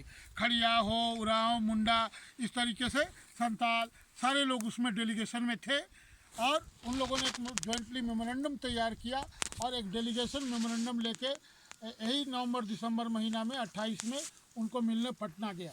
पटना में उन्होंने डेलीगेशन दिया और डेलीगेशन की ओर से जोएल लकड़ा ने, जो लीडर थे, उन्होंने साइमन से बातचीत की और उनको कहा, क्योंकि उस समय जो दलितों की तरफ से जो नया नेतृत्व उभर रहा था उसको लीड कर रहे थे, चूँकि कानून भी पढ़े थे, अम्बेडकर। और अम्बेडकर का बहुत साफ था कहना कि आदिवासी लोग को शासन प्रशासन चलाने का कोई इतिहास नहीं है, वो लोग उनको कोई ज्ञान नहीं है। दलित लोग तो पहले राजा थे, वो बाद में गुलाम हो गए, इसलिए उनको तो शासन प्रशासन का ज्ञान है, तो इसलिए उनको तो वोटिंग राइट मिलना चाहिए, लेकिन आदिवासियों को वोटिंग राइट नहीं मिलना चाहिए क्योंकि उनको राजनीति का समझ है नहीं बहुत स्ट्रांगली। और साइमन कमीशन के एक मेंबर के रूप में अंबेडकर भी थे, तो इसलिए पटना जब आया तो अंबेडकर भी उस बातचीत में थे। वो बातचीत पूरा है, जल्दी हम सामने लाएंगे। उसमें छोटानागपुर इम्प्रूवमेंट सोसाइटी के लीडर्स ने बहुत साफ तौर पे कहा कि आदिवासियों का समस्या अलग है, आदिवासी लोग बाहरी लोग से पीड़ित हैं, उनको शासन प्रशासन का अधिकार अपनी परंपरा के हिसाब से चलाने का मिलना चाहिए। और वोटिंग राइट उस समय ये था कि जिसके संपत्ति है उसको वोटिंग राइट मिलेगा। एक मिनिमम संपत्ति था, वो एग्जैक्ट हम अभी नहीं बता पाएंगे, लेकिन एक था कि जैसे मान लीजिए आपके पास 10 बीघा ज़मीन है या आप मैट्रिक तक पढ़े हैं, उसको मिलेगा। ये दोनों चीज़ों में आदिवासी नहीं आते थे। ज़मीन, चूँकि ज़मीन का पट्टा उनके नाम से नहीं था, उनके शासन प्रशासन माने उनके पारंपरिक व्यवस्था में ज़मीन पर सामूहिक खुटकटी का हक था, खूंट का हक था, है ना, तो व्यक्तिगत पट्टे नहीं थे लोगों के, और पढ़े लिखे भी नहीं थे।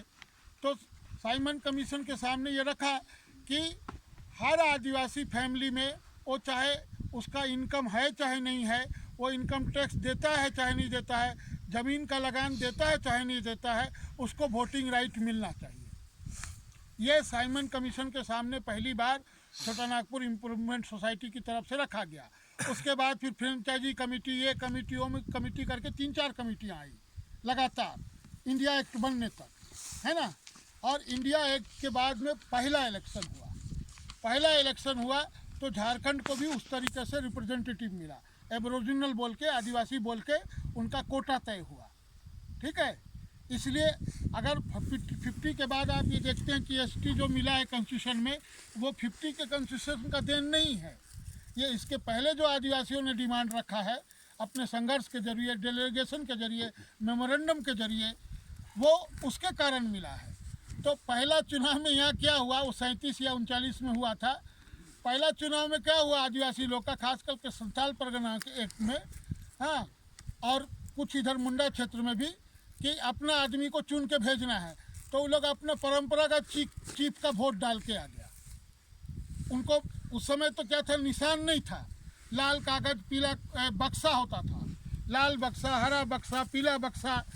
तो आप आपका कैंडिडेट का पीला बक्सा है, पीला बक्सा में पर्ची डालो। तो आदिवासी लोग क्या किया कि अपना जो परंपरागत चीफ था उसका नाम लिख के बक्सा में डाल के चलाया, तो कई जगह हार गया, है ना, क्योंकि उसको ये प्रोसेस पता नहीं था। तो लेकिन उसके बावजूद कई जगह पूरे इलाकों में उन्होंने जीत हासिल की। लेकिन ये बड़ा दिलचस्प है कि उसमें उन्होंने अपने परंपरागत जो चीफ है उसका नाम लिख के आएगा। भाई तो तय है, अलग से क्या चुनना है, दीपक तय है, हमारा गांव का मुखिया है, ही जाएगा, इसी को जिम्मेदारी है, दूसरा थोड़ी किसी को चुनना है, हम लोग तो चुने हुए हैं पहले से, ये कर दिया। तो इसलिए ये जो कहा जाता है कि आदिवासियों को ये क्यों किया गया, आपको ये समझना पड़ेगा कि ये पॉलिटिक्स क्यों लाया गया। ये कौन लोग थे जो कह रहे थे कि आदिवासियों को राजनीतिक प्रशासन का अनुभव नहीं है। ये वो लोग थे जो आदिवासियों को नई व्यवस्था के अंदर कोई जगह नहीं देना चाहते थे, और जो उनके ही संसाधन के बल पे इस देश का विकास या अपना विकास करना चाहते थे। तो वो सारे लोग थे, वो चाहे ब्राह्मण हो, चाहे दलित हो, चाहे मुसलमान हो, वो सब तो किसके संसाधन पे खड़े थे? आदिवासियों के संसाधन पे खड़े थे। तो अगर वोटिंग राइट उनको दे देते तो उनको ये जो इतना जो सवाल उठता है या संसद थोड़ा बहुत भी डरी रहती है आपसे, तो इसलिए कि आप जाके वहाँ सवाल उठाएंगे, आप वहाँ रोकने का विधेयक लाएंगे, आप अपने कल्याण की बात करेंगे, अपने परंपरा की बात करेंगे, अपनी भाषा की बात करेंगे। तो इसलिए वो चाहते थे कि नया डेमोक्रेटिक प्रोसेस में आदिवासी आए ही नहीं, आदिवासी आए ही नहीं। इसलिए उन्होंने ये पूरा रोकने की कोशिश की। लेकिन जैसा कि जयपाल सिंह ने लिखा है, सेकेंड वर्ल्ड वार के बाद ये ब्रिटिश लोगों के सामने एक अपॉर्चुनिटी है कि वो आदिवासियों के प्रति किए गए अन्याय का पश्चाताप कर सकते हैं, कि वो उनको उनका राइट्स दें, उनकी जो चीज़ें हैं उनको लौटा दें, ऐसी व्यवस्था करें। कभी भी आदिवासियों ने ये नहीं चाहा कि हमारे साथ गरीब जैसा सलूक हो, हम दयनीय हैं, हमको तुम्हारा मदद चाहिए, ये वो नहीं चाहते थे। इसीलिए उन्होंने कहा कि हमारे लोग का अपना पॉलिटिकल सिस्टम है, वो उसके साथ हमको इस संघीय व्यवस्था में रहने दिया जाए। लेकिन उन्होंने उसको नहीं माना और कोशिश की कि आपको इलेक्टोरल प्रोसेस से भी बाहर रखा जाए। इसलिए लेकिन जो झारखंड का और नॉर्थ ईस्ट का जो पढ़ा लिखा तबका था, जो ईसाई बन गया था, वो इन चीज़ों को समझ रहा था कि जो नया सेटअप आने वाला है, आप नहीं भी चाहेंगे, अब एक नई सरकार आएगी, है ना। ब्रिटिश एक सरकार है, उसके बाद एक नई सरकार आएगी। तो अगर आप उस प्रोसेस में नहीं जाएंगे तो आपको अपना अस्तित्व बचाना बहुत मुश्किल हो जाएगा, क्योंकि कानून वो बनाएंगे, आप नहीं चाहोगे वो लागू करेंगे। एजुकेशन पॉलिसी वो बनाएंगे, आप जैसा शिक्षा नहीं चाहते हो वैसी शिक्षा देंगे। तो इसलिए उधर जाना जरूरी है। इसलिए उन्होंने इलेक्टोरल प्रोसेस में डेमोक्रेटिक पार्टिसिपेंट का डिमांड किया कि हमको भी हमारी आबादी के अनुपात में प्रतिनिधित्व दिया जाए। और इसीलिए जो कॉन्स्टिट्यूएंट असेंबली का फॉर्मेशन बना, वो फाइनली तो लंदन से अप्रूव होता था, है ना, लंदन से अप्रूव होता था। और जब यहाँ से गया कि ये ग्रुप हैं, दलित में भी ये चमार है, ये दुसाध है, ये महार है, ये फलाना है, पिछड़ा में ये जादव है, ये कुर्मी है। उसी तरीके से आदिवासियों में आपको देखना होगा कि ब्रिटिश पीरियड में आदिवासी इलाकों को अलग ढंग से ट्रीट किया गया। पूरे ब्रिटिश काल में आदिवासियों के लिए अलग कानून थे और जनरल पॉपुलेशन के लिए अलग कानून थे। ये कॉन्स्टिट्यूशन का देन नहीं है, वो इसलिए करना पड़ा क्योंकि आदिवासियों की समस्याएं ही अलग थी। आदिवासी अपनी स्वायत्तता छोड़ने को तैयार नहीं थे। और उनके यहाँ क्या था, वहाँ राजा बदल जाना था। वहाँ आज मान सिंह है तो कल कल्याण सिंह आ जाएगा, आज जॉन है तो परसों दूसरा आ जाएगा। वहाँ राजा बदलना था, यहाँ राजा बदलने का सवाल नहीं था। यहाँ सवाल था कि हमको हमारी स्वायत्तता दे। तो स्वायत्तता के कारण, जल जंगल ज़मीन के साथ उनके जुड़ाव के कारण ब्रिटिश टाइम में ही आदिवासी इलाकों के लिए अलग कानून थे। और जोग्राफिकली भी ब्रिटिश लोग आदिवासी इलाके को अलग नाम देते थे। जैसे उन्होंने कहा ये संताल कंट्री है, ये मुंडा कंट्री है, ये उरांव कंट्री है, ये गोंड कंट्री है, ये खड़िया कंट्री है, ये भील कंट्री है। कंट्री शब्द का इस्तेमाल किया। और उनके लिए क्या करते थे, कौन सा शब्द था बाकी के लिए? प्रोविंसेस, है ना। बाकी इलाके को, जनरल इलाके को प्रोविंस कहते थे, ठीक है। तो प्रोविंशियल कानून अलग थे और आदिवासी कंट्रीज के कानून अलग थे। आप देखिए, दो शब्दों पे गौर कीजिए, कंट्री और प्रोविंस। कंट्री मतलब जो ओरिजिनल लोग हैं यहाँ के, उनके लिए वो कंट्री शब्द का इस्तेमाल करते थे। और जो बाहर से आए हैं, जो दूसरे लोग हैं, उनके लिए वो प्रोविंस का इस्तेमाल करते थे। तो आप जब ब्रिटिश टाइम के कानूनों को आप देखेंगे तो आप अलग अलग कानून देखेंगे।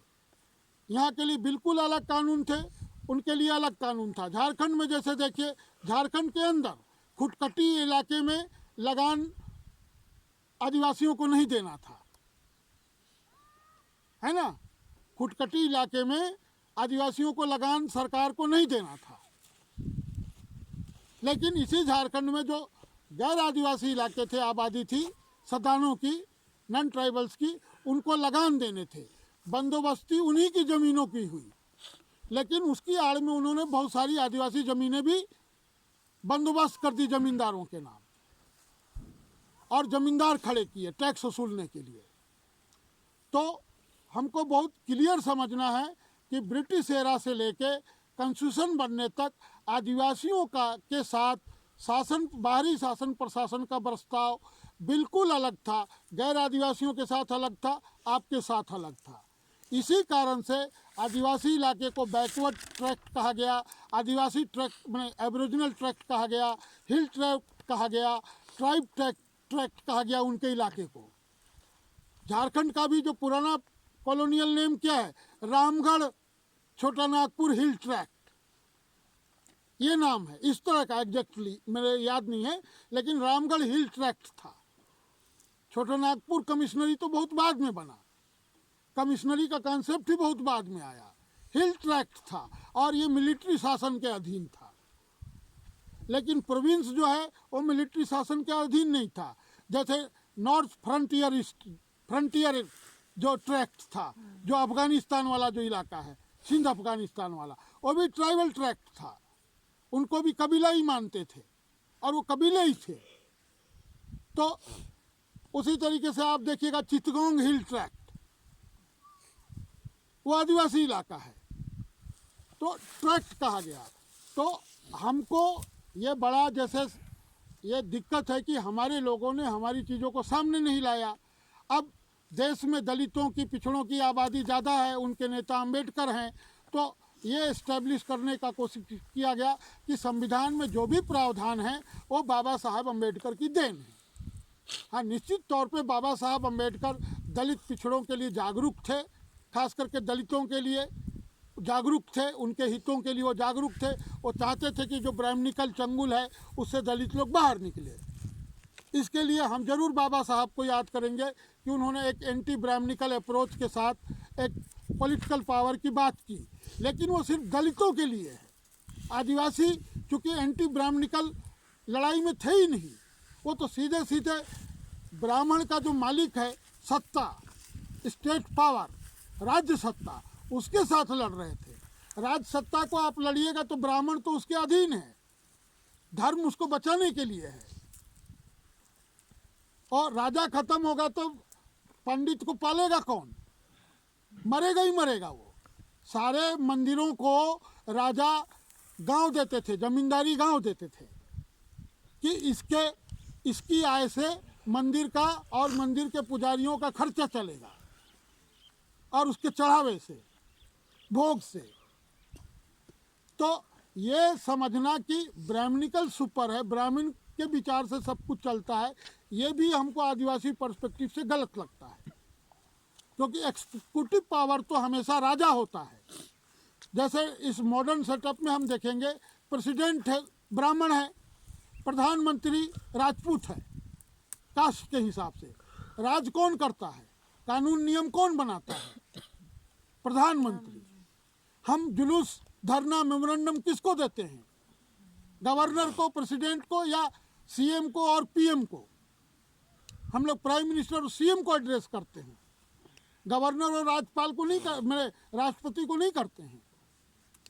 तो इससे हमको समझना होगा कि हमारा असली दुश्मन कौन है। राज्य सत्ता दुश्मन है, हमारा दुश्मन ब्राह्मण नहीं, ब्राह्मण तो उसका अंग है।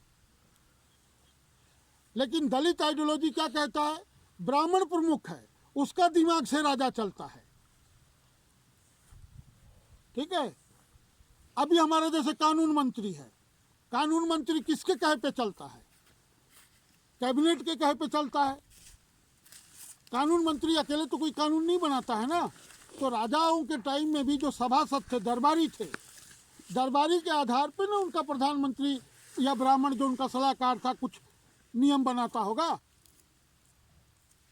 तो हम लोगों को ये बताने की कोशिश की जा रही है कि असल में दलितों का जो दुश्मन है वही हमारा मेन दुश्मन है। इसलिए हम और दलित एक पोजीशन पे हैं।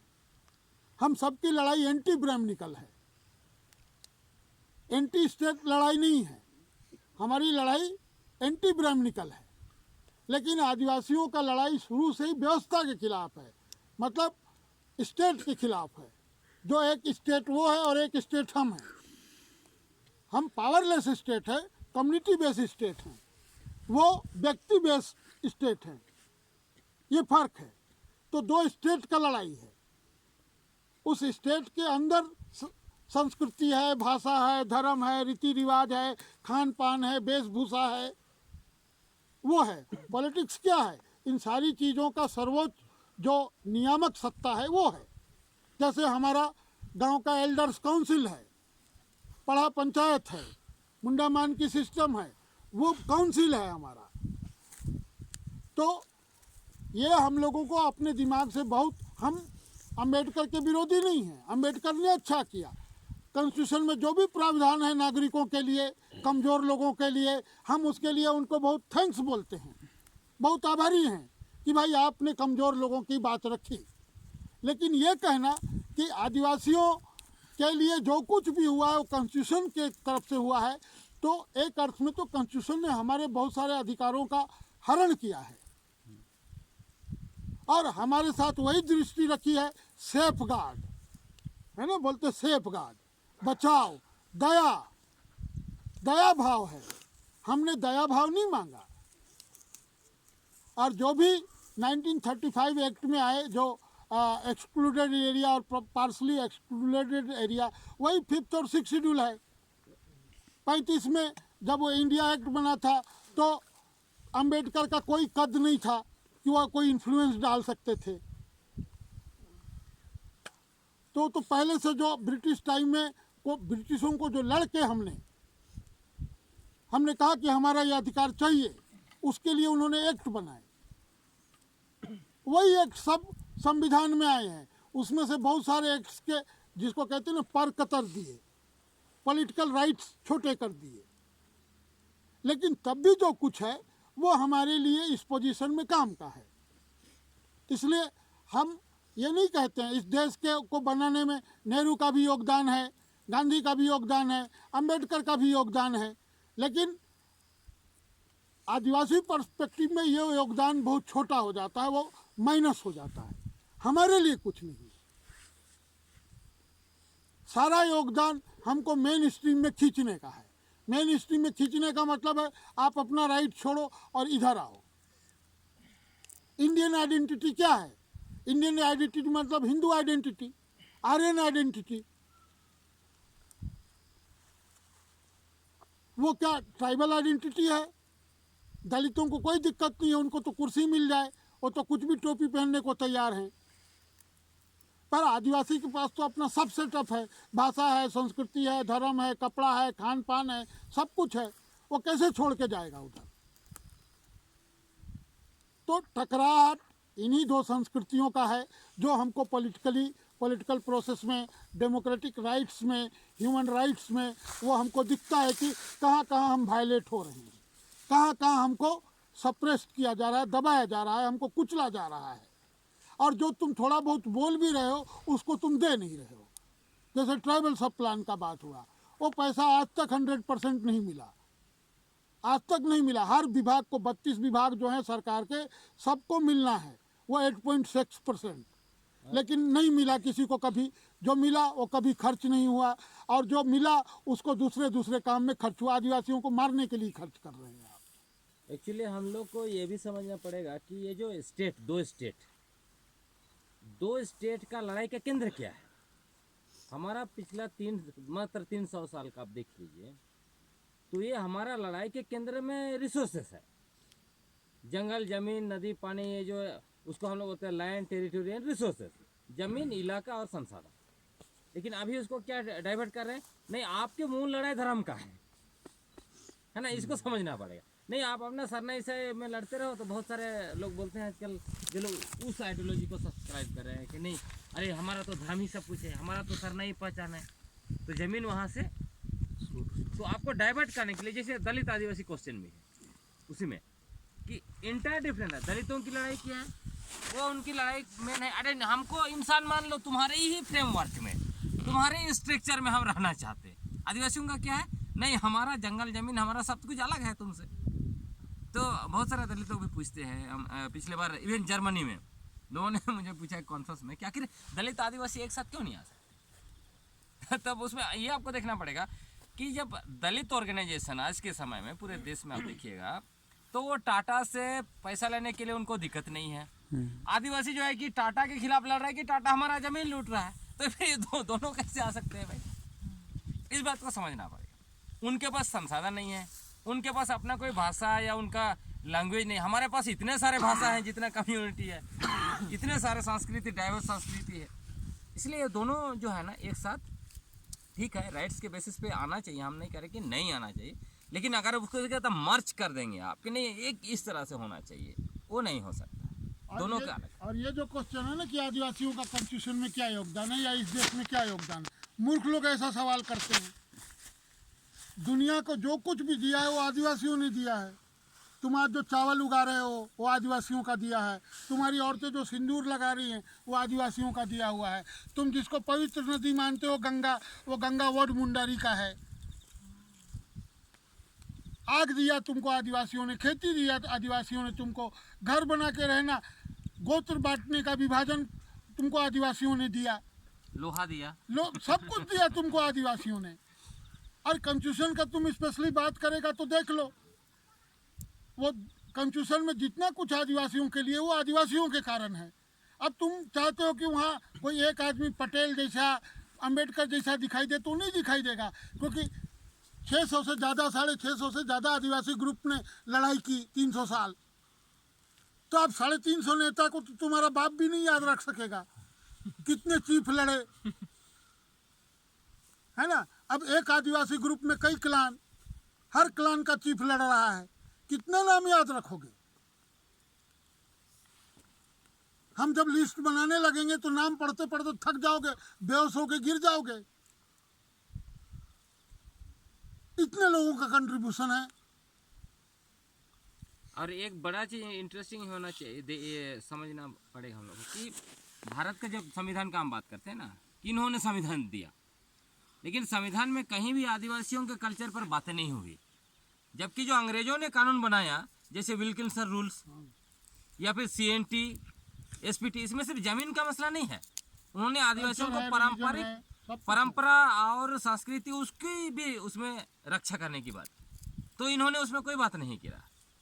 तो ये डिफरेंस आपको दिखाई देगा, तो उससे पता चलता है कि क्या सचमुच में ये लोग आदिवासी के बारे में कंसर्न थे, या चूंकि उस तरह से बनाना था वो मजबूर थे इसलिए उन्होंने डाल दिया। जब आदिवासी को बात करते हैं तो आदिवासी तो स्पेशल कल्चर है ना, तो कल्चर प्रोटेक्शन का कौन सा आर्टिकल में आपने स्पेशल बना के रखा है, वो तो जनरल ही प्रोविजन सारी जगह पे है। तो ये एक देखना, तो हमको लगता है कि और आपके मन में कुछ सवाल है, हम लोग को पूछना चाहिए जो लोग ऐसा सवाल करते हैं ना कि बताओ आदिवासियों को क्या दिया, आदिवासियों को कॉन्स्टिट्यूशन ने क्या दिया। रिजर्वेशन कहते वो तो पहले से हमको था, तुमको नहीं था, तुमको मिला, दलितों को मिला है, हमको तो पहले से था। इधर कुछ सवाल है। बोलो। जो पंचायती राज जब से आया, जो तीनों स्ट्रक्चर है, जिला परिषद का हो चाहे अपने मतलब प्रधान वाला जो बनता है और जो पंचायत का सरपंच वाला है, तो इस तीनों स्ट्रक्चर से क्योंकि ये तो पहले से आदिवासियों की पहली स्वायत्त अपना था ही, इन्होंने इसको इसलिए किया कि हम अंतिम आदमी को डेमोक्रेसी में सम्मिलित करें, उस चीज़ के लिए इन चीज़ को लाए।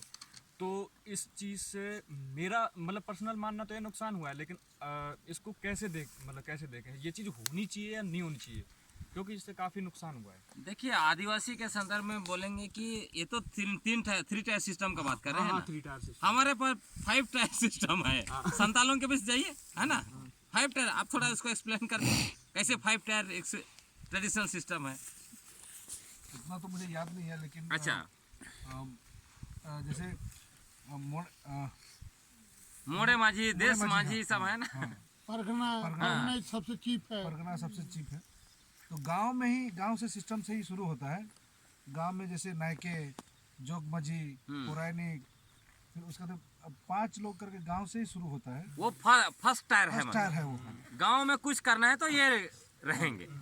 और उसके बाद में मतलब पंचायत लेवल में वो उसमें है, फिर परगना लेवल में है। उसमें ऐसा है देश परगना, दिसोम परगना बोलते हैं।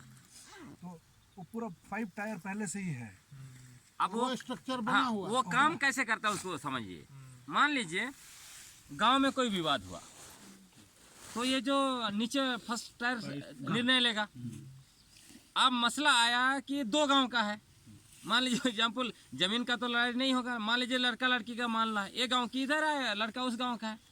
अब दोनों का सेटल करना है भाई, 2 लोग बैठेंगे। अगर मसला 3 गांव या उससे ज़्यादा का है तो फिर वो जो 3 टायर वाला आएगा। उसी तरह बढ़ते बढ़ते एकदम पूरा यूनिवर्स फाइनल डिसीजन जो है परगना लेवल। परगना, अगर नहीं हुआ होते होते होते अंतिम निर्णय परगना लेवल में तो परगना मतलब एक कंट्री। तो जिला यहाँ पर ऑलरेडी 5 टायर सिस्टम चल रहा है। जो मैंने आपको ये भी कहा कि जो सिस्टम ने ये दिखा चुका कि हम बिना बंदूक का, बिना गार्ड का हम शासन चला सकते हैं, तो वो पंचायत राज सिस्टम उसको क्यों चाहिए? वो क्या कर लेगा उसके? और वो तो पंचायत राज सिस्टम आने से उसने क्या कर दिया, भ्रष्टाचार हमारे अंदर डाल दिया। और अब जो है कि हाँ, बंटवारा हो गया। भाई सरपंच के लिए कोई खड़ा होगा तो कम से कम गांव के 2-4 आदमी तो ग्रुप बन गए, आपस में भिड़ गए और इससे बहुत ज्यादा नुकसान कंसेंट हुआ है। प्रोसेस को खत्म किया ना, वोटिंग प्रोसेस को ला। लेके आ क्या? गया। तो ये इससे तो बहुत ज्यादा नुकसान बहुत हुआ है। ज्यादा। इस तरह से होने लग गया कि लोग है ना इस तरह से ग्रुप में बट गए, आपसी लड़ाई तक स्टार्ट होने लगी। आज उसी का देखिए ना कैसे हम बांटे हैं पार्टी के लेवल पर।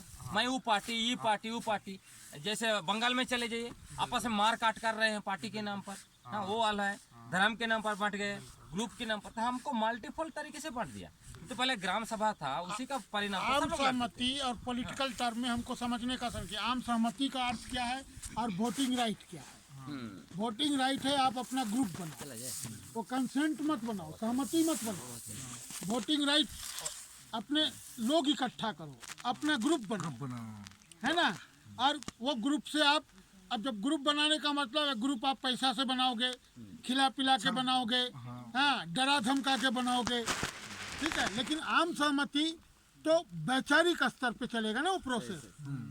तो यही एक 2010 सहमति का तो उस पे उदाहरण है बनेगा। का। मैं आपको उसमें बहुत रोचक लेकिन वोट खींचना तो वोट खींचने के तरीके होंगे ना। ऐसे किया जैसे हवा मार रहा है, तो यहाँ कोई क्वेश्चन होगा तो वहाँ बैठ के बात करेंगे। लेकिन इससे एक हम लोग का टास्क है कि हम लोग थोड़ा सा पत्ता तोड़ के ले जाए, उसको भी सीखना है। वही मतलब आग जगह बनाते बनाते, तो चलिए पत्ता तोड़ के चला जाए। और सब मिल के सीखना है, इंडिविजुअल नहीं, व्यक्ति अलग अलग नहीं, सब मिल के।